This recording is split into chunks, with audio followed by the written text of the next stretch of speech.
आकाशवाणी गोरखपुर से प्रादेशिक समाचार। नमस्कार। समाचार बुलेटिन के साथ मैं सुकीर्ति अस्थाना। पहले मुख्य समाचार।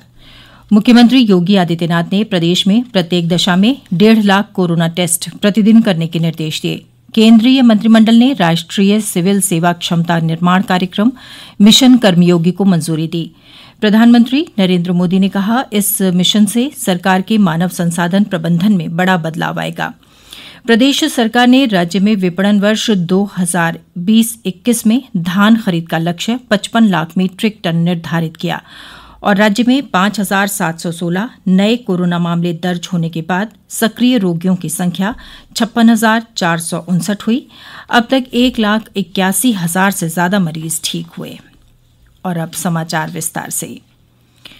मुख्यमंत्री योगी आदित्यनाथ ने राज्य में हर दशा में कोविड-19 के 1,50,000 टेस्ट प्रतिदिन करने के निर्देश दिए हैं। उन्होंने कानपुर, वाराणसी, प्रयागराज और गोरखपुर में कोरोना टेस्टिंग में वृद्धि करने के भी निर्देश दिए। मुख्यमंत्री कल लखनऊ में अनलॉक व्यवस्था पर एक उच्चस्तरीय बैठक को संबोधित कर रहे थे। उन्होंने सभी जनपदों में वेंटिलेटर्स को क्रियाशील रखने के लिए कहा। मुख्यमंत्री ने कोविड तथा नॉन कोविड अस्पतालों में ऑक्सीजन के कम से कम 24 घंटे के बैकअप की व्यवस्था रखने के निर्देश दिए। उन्होंने कहा कि सितंबर माह में वेक्टर जनित रोगों के प्रकोप की अधिक संभावना के दृष्टिगत स्वच्छता, सैनिटाइजेशन के कार्य में पूरी तत्परता बरती जाए।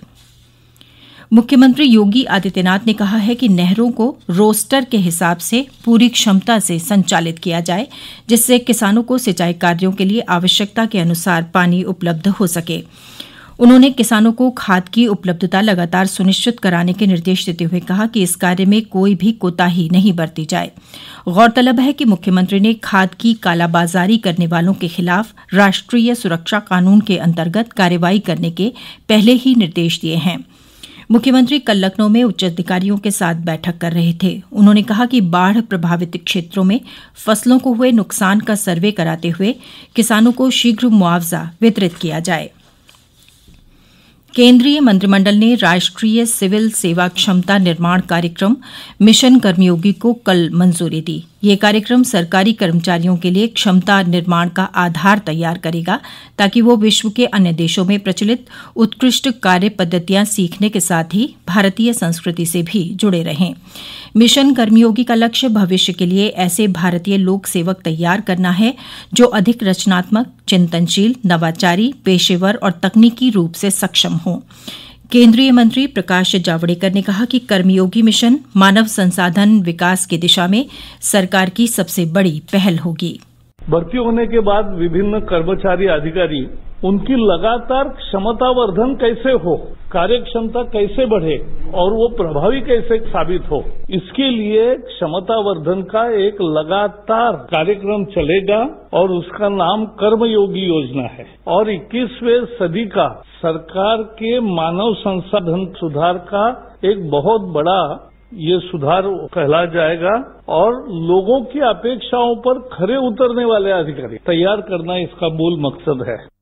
प्रधानमंत्री नरेंद्र मोदी ने कहा कि मिशन कर्मयोगी से सरकार में मानव संसाधन प्रबंधन की पद्धतियों में मूलभूत सुधार आएगा। श्री मोदी ने कहा कि इस मिशन से अत्याधुनिक ढांचे के विकास और सरकारी कर्मचारियों की क्षमता बढ़ाने में मदद मिलेगी। श्री मोदी ने कहा कि मिशन कर्मयोगी का लक्ष्य सरकारी कर्मचारियों को भविष्य के लिए तैयार करना है, ताकि वो अधिक रचनात्मक बने और पारदर्शिता तथा प्रौद्योगिकी के जरिए नवाचार को अपना सकें। हमारे संवाददाता ने बताया है कि 5 वर्ष के इस मिशन से 46 लाख से ज्यादा केंद्रीय कर्मचारी लाभान्वित होंगे।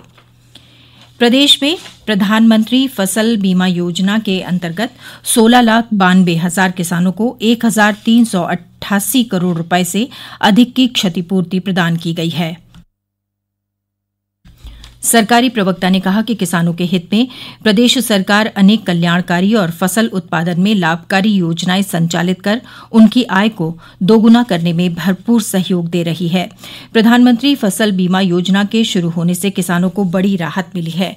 इस योजना के अंतर्गत राज्य में वर्ष 2017-18 में खरीफ की फसल के दौरान 25,81,000 कृषकों द्वारा फसलों का बीमा कराया गया, जिसमें 4,01,000 कृषकों को लगभग 245 करोड़ रुपए की क्षतिपूर्ति का भुगतान किया गया। वर्ष 2018-19 में खरीफ की फसल के दौरान 21,69,000 कृषकों द्वारा फसलों का बीमा कराया गया, जिसमें 5,69,000 कृषकों को लगभग 435 करोड़ रुपए की क्षतिपूर्ति का भुगतान किया गया। इसी प्रकार वर्ष 2019-20 की खरीफ की फसल में योजना के अंतर्गत 23,89,000 कृषकों द्वारा बीमा कराया गया, जिसमें 4,92,000 किसानों को 558 करोड़ 40 लाख रुपए की क्षतिपूर्ति का भुगतान किया गया। ये समाचार आप आकाशवाणी गोरखपुर से सुन रहे हैं।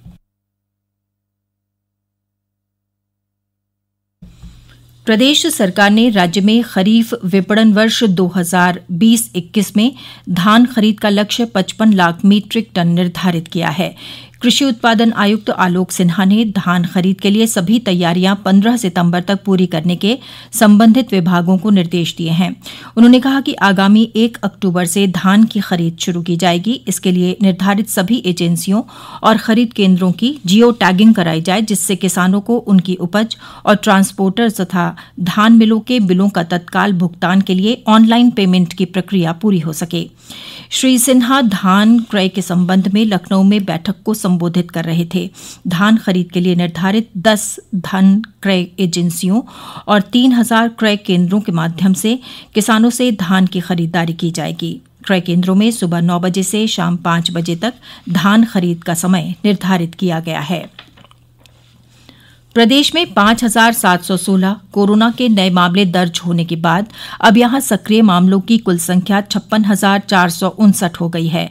अपर मुख्य सचिव स्वास्थ्य अमित मोहन प्रसाद ने पत्रकारों को बताया कि जो व्यक्ति स्वस्थ होने के बाद डिस्चार्ज हो गए हैं, उनकी संख्या अब 1,81,364 हो चुकी है।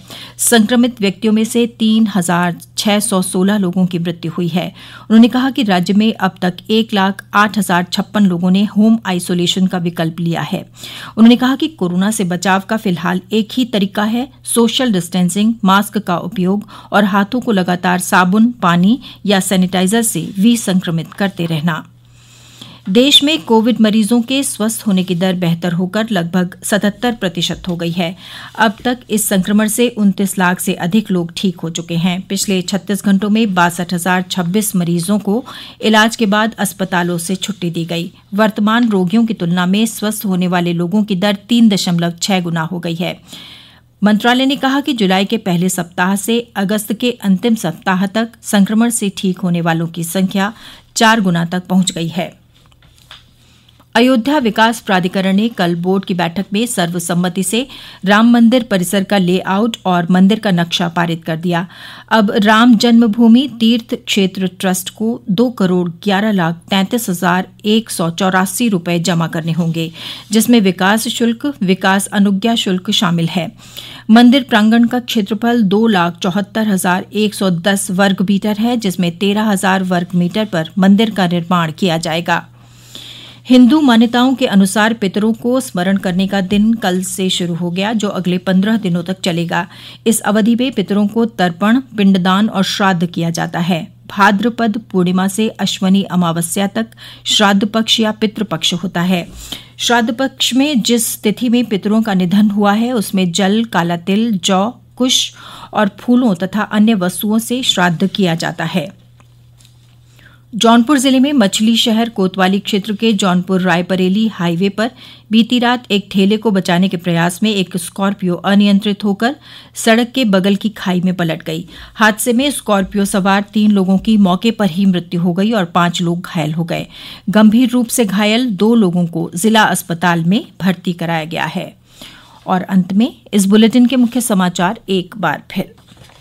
मुख्यमंत्री योगी आदित्यनाथ ने प्रदेश में प्रत्येक दशा में 1.5 लाख कोरोना टेस्ट प्रतिदिन करने के निर्देश दिए। केंद्रीय मंत्रिमंडल ने राष्ट्रीय सिविल सेवा क्षमता निर्माण कार्यक्रम मिशन कर्मयोगी को मंजूरी दी। प्रधानमंत्री नरेंद्र मोदी ने कहा, इस मिशन से सरकार के मानव संसाधन प्रबंधन में बड़ा बदलाव आएगा। प्रदेश सरकार ने राज्य में विपणन वर्ष 2020-21 में धान खरीद का लक्ष्य 55 लाख मीट्रिक टन निर्धारित किया। और राज्य में 5,716 नए कोरोना मामले दर्ज होने के बाद सक्रिय रोगियों की संख्या 56,459 हुई।